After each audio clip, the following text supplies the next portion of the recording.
It is amazing what can happen in a decade.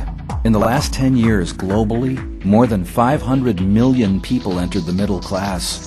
More than 1 billion people became internet users. And more than 4 billion people became cell phone users. The world is more connected than ever before, and the pace of change is accelerating. What lies ahead? What can we predict for the next 10 years? And a few things we know for sure. There will be generational change as populations become older in many countries. There will be economic change as China, India, and other developing countries continue to grow. And there will be technological change as things get smarter, faster, and cheaper. These changes are all converging in the workplace, disrupting the world of work as we know it. Over the next decade, you will be profoundly affected whether you are a worker, employer, policymaker, or leader. How will you navigate the changes that lie ahead? What will be your strategy to win? In the recent global recession, more than 25 million people lost their jobs. Unemployment was at a record high. Yet a third of employers had a difficult time finding qualified talent. With so many people out of work, how could this be? The people available did not have the talent that was needed. There was a mismatch between the talent offered and the talent required. In the past, we could expect this problem to fix itself. The economy would recover. Workers would get retrained. And new graduates would go to where the jobs are.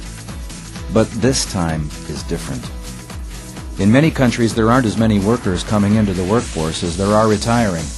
In addition, the jobs of today require different skills than before.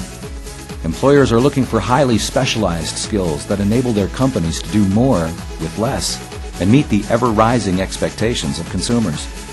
The talent mismatch is not going to go away. In the coming decade, employers will compete for talent as aggressively as workers compete for jobs. Employers and workers will each look across the increasingly virtual table and ask, "Will you choose me?" Thanks to the Internet, a world of information is now at our fingertips. Our technology enables us to be connected around the clock and around the world. We can work from anywhere, at any time. Technology has always driven disruptive change in the world of work. In the 19th century, the Industrial Revolution moved work to the factory. In the 20th century, the Informational Revolution moved work to the office.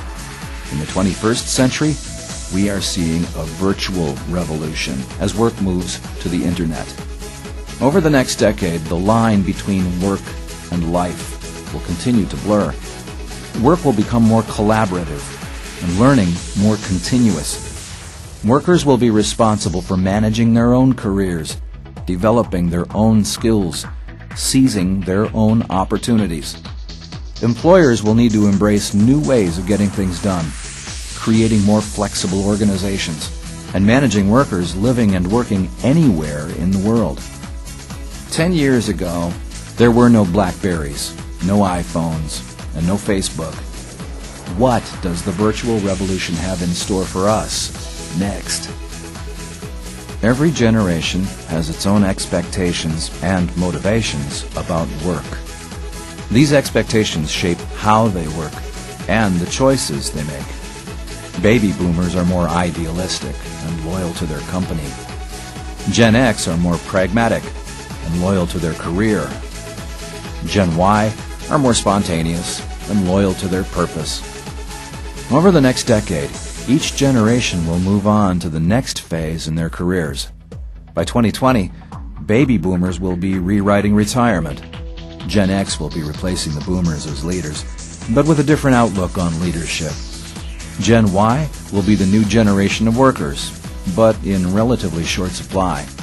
And a new generation will be entering the workforce with a different set of expectations and motivations. How will these generations learn to work together? How will work practices change as a result? How will a new generation of leaders manage a new generation of workers? There is no crystal ball when it comes to predicting the future of work. But some things we can count on. There will be a talent mismatch between jobs and workers. Work will be increasingly virtual and collaborative. and there will be a new generation of leaders and workers. Over the next decade, talent will become the critical source of competitive advantage. For individuals who need the right skills to get ahead. For companies who need the best people to succeed. For countries who need an educated workforce to grow. What does this mean for you? As a worker, think carefully about your options and the choices you make. As an employer, think strategically about where to find or develop the talent you need to compete. As a citizen and policymaker, support policies that enable your country to compete in a global marketplace for talent. The world of work will change in the coming decade, affecting our organization structures, our work practices, and our individual mindsets. But those who embrace and take advantage of these changes will succeed. What will you do? How will you win in this new world of work?